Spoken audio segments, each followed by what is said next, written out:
Praise the lord. మన ప్రభు అయిన యేసుక్రీస్తు ప్రశస్తమైన నామమున మీ అందరికీ ఉదయకాలపు వందనములు, శుభములు తెలియజేస్తున్నా.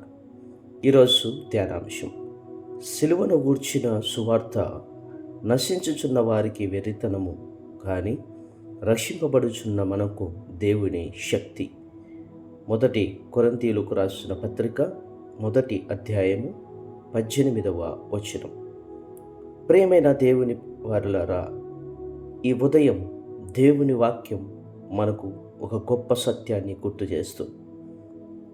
సిలువను గురించి ఉన్న వార్త ప్రపంచంలోని చాలామందికి వెర్రితనములా కనిపిస్తుంది.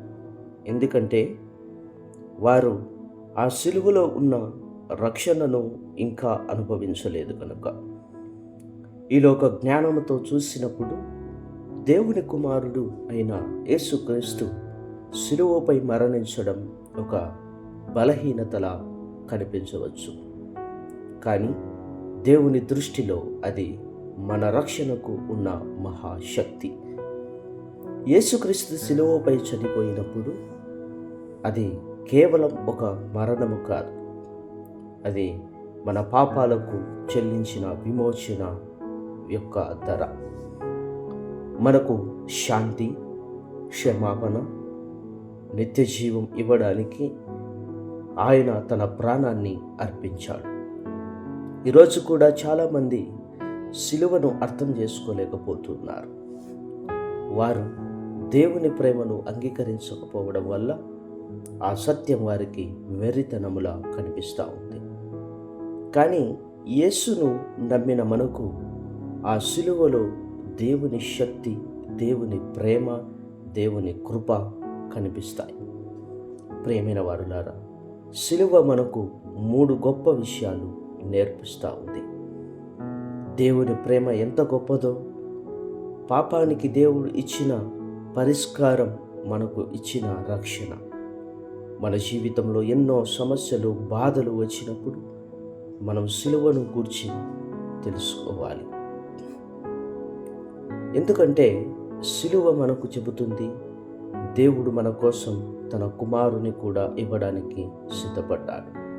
అటువంటి దేవుడు మనలను ఎప్పటికీ విడిచిపెట్టడు.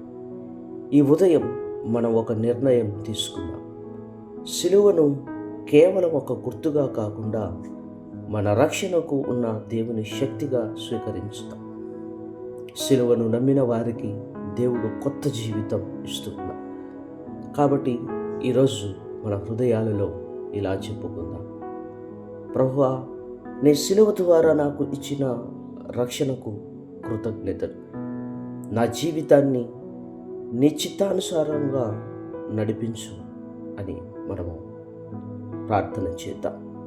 ప్రియమైన వారులారా, సిలువ యొక్క త్యాగం, సిలువలో మన కొరకు ఆయన చేసినటువంటి త్యాగము, అపారమైనటువంటి ప్రేమ, ఆయన మరణం మన రక్షణకు గుర్తుగా మనం తెలుసుకోవాలి. నశించుచున్న వారికి తనను తాను రక్షించుకోలేకపోతున్నాడు, ఆయన మనల్ని ఎలాగ రక్షిస్తాడు అనే వెర్రి మాటలు కాదు, కానీ రక్షణకు గుర్తుగా ఆయన త్యాగం, అపారమైన ప్రేమకు గుర్తుగా ఆయన మరణము జరిగిందని మనం అర్థం చేసుకొని ఆయన రక్షణకు మనము వినయముగా మనల్ని మనం సమర్పణ చేసుకొని ఈ దినాలలో మనం జీవించుటకు ఆ ప్రభు మనందరికీ కృపను అనుగ్రహించి దీవించునుగాక. ఆమేన్. ప్రార్థన. ప్రేమగల మా ప్రియ పరలోకపు తండ్రి, సిలువ ద్వారా మాకు ఇచ్చిన రక్షణను బట్టి నీకు కృతజ్ఞతలు. యేసుక్రీస్తు నీవు చేసిన త్యాగాన్ని ఎప్పుడూ గుర్తు చేసుకొని నీ చిత్తములో నడిచేటువంటి కృపను మాకు దయచేయి. యేసు ప్రభు పరిశుద్ధమైన నామములో ప్రార్థించి అడిగి వేడుకొనుచున్నాము తండ్రి. ఆమేన్. God bless you. ఈ యొక్క ఉదయకాలపు సందేశం ద్వారా మనమందరము కూడా ఆశీర్వదించబడులాగున దేవుని సన్నిధిలో ప్రార్థన చేస్తున్నాను. వాక్యం మీకు నచ్చినట్లయితే షేర్ చేయండి, సబ్స్క్రైబ్ చేయండి, లైక్ చేయండి.